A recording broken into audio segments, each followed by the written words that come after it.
ಈಗಾಗಲೇ ಬಿಜೆಪಿಯ ಆದೇಶದ ಮೇರೆಗೆ, ಬಿಜೆಪಿಯ ಮನವಿ ಮೇರೆಗೆ ಎಲ್ಲರೂ ಕೂಡ ನಾನು ವಿರೋಧ ಪಕ್ಷನಾಗಿ ಸೂಚಿಸಿದಂಥ ಅಭ್ಯರ್ಥಿಗಳಿಗೆ ಮತಗಳನ್ನು ಹಾಕಿದ್ದಾರೆ.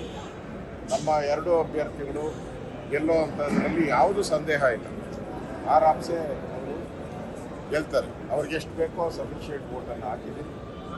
ಅದ್ರ ಜೊತೆಗೆ ಎಕ್ಸಸ್ ವೋಟು ನಮ್ಮದು ಫಸ್ಟ್ ಪ್ರಿಫರೆನ್ಸ್ ಏನಿತ್ತು, ಮೋಸ್ಟ್ಲಿ 4 ರಿಂದ 5 ವೋಟ್ ಏನು ಎಕ್ಸಸ್ ವೋಟ್ ಇತ್ತು.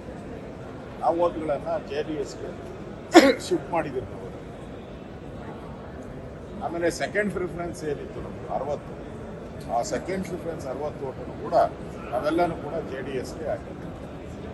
ಅದರಿಂದ JDS ಕೂಡ ಗೆಲ್ಲಬೇಕು ಅನ್ನೋದು ನಮ್ಮ ಉದ್ದೇಶ ಇದೆ. ಆ ದೃಷ್ಟಿಯಿಂದ ನಾವು ನಮಗೇನು ನೋಡಬೇಕೋ ಆ ವೋಟನ್ನು, ಸಫಿಷಿಯೆಂಟ್ ವೋಟನ್ನು ನಾವು ಉಳಿದಂಥದ್ದನ್ನು JDSಗೆ ನಾವು ಶಿಫ್ಟ್ ಮಾಡಿದ್ವಿ. NDA ಗೊತ್ತಿಲ್ಲ ನಮಗೇನು. GT ದೇವೇಗೌಡರು ಒಬ್ಬರೇ ಬಂದು ಒಬ್ಬರೇ ವೋಟ್ ಮಾಡಿಬಿಟ್ಟು ಹೋಗಿದ್ದಾರೆ. ಆ ದೃಷ್ಟಿಯಿಂದ ನಾವು ಎಲ್ಲ ಸೆಕೆಂಡ್ ಪ್ರಿಫರೆನ್ಸ್ JDS ಹಾಕಿದ್ರು ಪೂರ್ತಿಯಾಗಿ. ಮತ್ತು ಫಸ್ಟ್ ಪ್ರಿಫರೆನ್ಸ್ ವೋಟು ಸುಮಾರು 4 ರಿಂದ 5 ವೋಟು ಅವ್ರಿಗೆ ಹೋಗಿದೆ ಅಂತ ಅನಿಸುತ್ತೆ.